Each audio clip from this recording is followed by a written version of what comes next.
dina dugg assemblée nationale. loolu moom gëm naa ko. honorable nee na lépp lu may wax dama koy wax sama axulaay taala. sama axulaay taala lay wax Ousmane Sonko moo fatta Sénégal fatta Sénégalais yi. awar de 2020. awar sa xol bi jeex na nag. non 2020 à nos jours. c'est-à-dire on dirait que dans ce pays. waaw il y a que Ousmane Sonko qui existe. C'est ça qui me fait mal. Le Sénégal n'a jamais vécu ce qu'il est en train de vivre. Qu'est-ce qui se passe? wax ma lu Ousmane Sonko wax ñu gis ko wax ma ko. Je peux comprendre le président Diomaye à un moment donné qu'il ne comprenne pas. Et il va comprendre. Le président est obligé de comprendre. bu fekkee dafa jàll lël munoo jàll lël te doo comprendre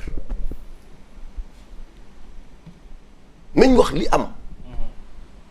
Où sont les intellectuels de ce pays? Où sont ceux qui se sont toujours battus dans ce pays? fan la ñu nekk si nous devons nous dañu war a sacrifier wu pour suñuy doom suñuy sët et pour consolider les acquis de la démocratie pour taxaw consolider la République pour war na c'est un État nous allons le faire. Très bien. foofu lañ toll. De Diouf à nos jours nous se sommes battus xëy ñu xëy existé dañu yàgg xeex mu ngi suñu réew mais xoolal li xew mais honorable lépp li am yaa ñu ko wax. waaw wax na lépp assemblée. dette cachée yaa ñu wax ne amul. chiffre falsifié yaa ñu ko wax. lii cabinet Mozart wax te génne wuñ ko yaa tax ñu xam 23 milliards. lépp li fi am yaa ñu ko wax.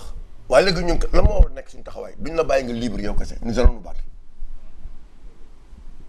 Si les députés ne sont pas prêts à vous accompagner, le peuple sénégalais dina la accompagner pour que redresse ce qui se passe. ba pare sénégalais yi nañu xam ñu leen di représenté. nañu waxante dëgg quoi. nañu xam ñu leen di représenté à l'Assemblée nationale. comme li nga wax nañu waxante dëgg yow dem nga ba ne amoo fonds politique nga xëy suba taxaw ne am nga 1,7 milliard parce que da nga bëgg a tontu ce président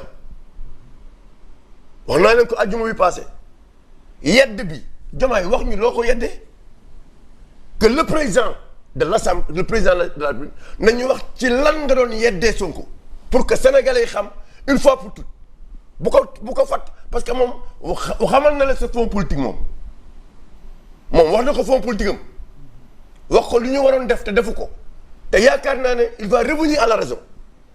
waaw léegi yow li nga ko doon yeddee yow anamu lan moo tax ku ñu yedd rek am na loo def. lu tax président dañ ko yedd mooy am na lu mu def président nous avons besoin de savoir. très bien. loo doon yedde Ousmane Sonko maintenant dafa am benn vidéo ma bëgg ñu génn ko. waaw du ñu tàyyi nag ndax ci mission lañ ne Serigne ñun ñëpp Abdou Nguer du ñu découragé que ça soit les Bachir et tout le monde parce que dañu bëgg suñu réew fu ñu taxaw dañuy wax suñu réew boo di ni ñu bëggee suñu réew loolu lay toogee su ma taxaw. ma xam ne Omar Faye n'est pas là pour lui-même il représente Rufisque ndax ku ma xool dama bëgg mu gis Tëngéej ci li may def ñu xam ne am nañ fulla am fay am na lu ñu bañ mais dafa am benn vidéo bu ma bëgg Mohamed ni teg ko mooy bi Sonko di wax démission bi. waaw Régis en complicité. dañ la ko ñaan Régis. premier suñu la téye lu yàgg waaye si olof rek ñu bëggoon xam ndax da ngay démissionner assemblée wala da ngay toog assemblée wala da ngay des primature. non man ñaara ma fi andi woon benn bi mooy déposer sama lettre de démission en tant que député am na liggéey bu ñu sumb à la primature président de la République soxla na ma ci wetam on continue ce travail là incha allah ñaareel bi mooy woon dajale mbooleem seen suñuy député pour waxtaan ak ñoom ak joxe un certain nombre de consignes kon ñu ngi leen di ñaanal ñoom ñëpp un bon mandat. Un bon mandat.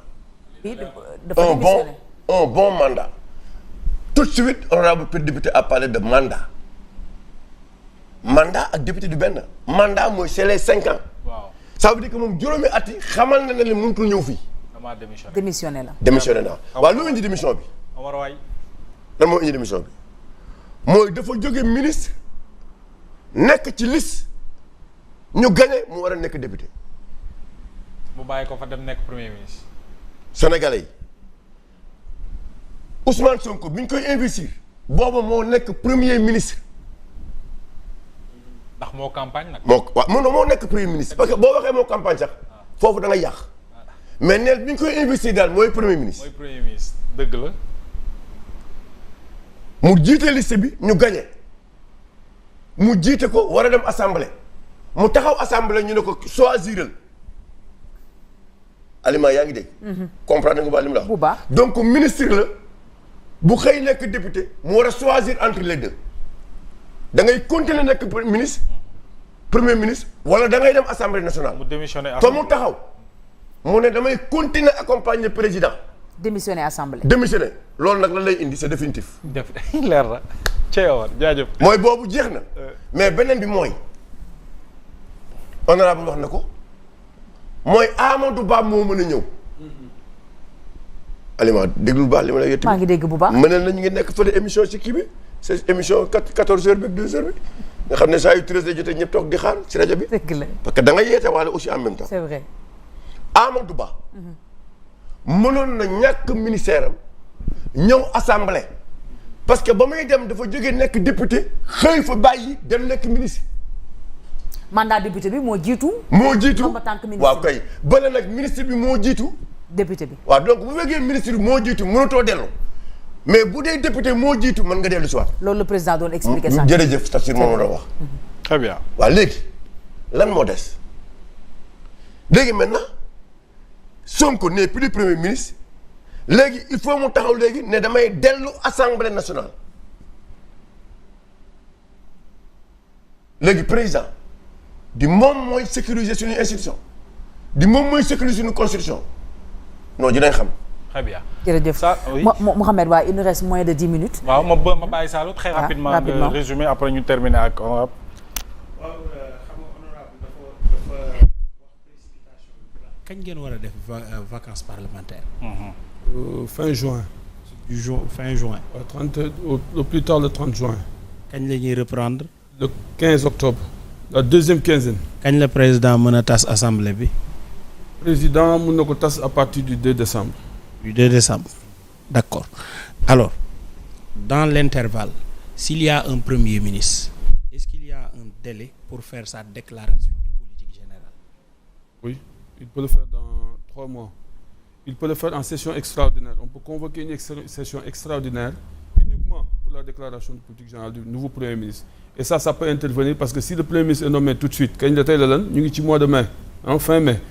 Donc suñu ko nommé tout de suite d'ici la fin mai, mën na ñëw fin juin, juillet, août, fin août, mën nañ convoquer une session extraordinaire uniquement pour la déclaration de politique générale qui ne peut excéder 15 jours et sur un thème bien déterminé. Su jeexee jeex na mënatoo fa dugal leneen là mën nañ ko def. waaw loolu rek moo possible sax amul leneen. Il a l'obligation de convoquer la session extraordinaire. Oui, la session extraordinaire peut être convoquée par le président de la République, par les députés. Un nombre de députés mën nañu ko demander pour ñu convoquer une session pour un thème bien déterminé. Voilà. Le bureau aussi mën na ko demander. Voilà. Très bien. D'accord. N'est-ce pas le SGM bi nga waxal ci par rapport ak la loi là moom nga waxaloon ci loi bu njëkk bi. Sur la loi L29. bi ngay wax ak moom ñu lay jaabanteloo. waaw L29 waaw. waaw moom nga waxalaat ci loi bu mujj bi ci affaire Sonko bi. moom nga waxalaat. waaw toujours. waaw ah d'accord. Très bien. D'accord loolu dafa am solo parce que. waaw parce que waxtaan naa ci aussi ak ñoom ti loolu débat la woon ah. oui débat la woon nii naturellement entre intellectuels yu toog di waxtaan. ñu convaincre parce que sur le débat sur le retour de Sonko dafa am beneen débat boo xam ne dañ ko seq ak ñoom aussi mooy sur la poursuite des poursuites contre Macky Sall. dama ne Amadou yéen mënu leen a poursuivre Macky Sall c'est pas possible. Au regard des dispositions de la constitution vous ne pouvez mënu ma si mën na ko sax ñu lire constitution bi. mënu ma non c'est vrai mais on trouve bon du ma wax sax li ma wax foofu. d'accord maa ngi koy téye maa ngi d'accord bon maa ngi jégalu sax loolu mooy. en tant que mais Amadou maa ngi jégalu bu fekkee yaa ngi may seetaan. bon mais c'est juste pour montrer que ni rek waxtaan nañu ci ñaar yooyu ba ñu déggoonte en tant qu'intellectuel yuy discuter sur des textes. bien sûr. et ça rien dara xewul woon ñuy waxtaan ba ñu convaincre Alors donc, sur la question de Macky Sall, je lui ai dit que des poursuites ne sont pas possibles dès l'instant que la haute trahison n'est pas définie. Ça, c'est la Constitution. Et deuxièmement, sur le retour de Ousmane, on en avait discuté et je leur avais dit que ni mënul nekk. D'accord. président ñu wax motion de censure nag. waaw motion de censure c'est toujours possible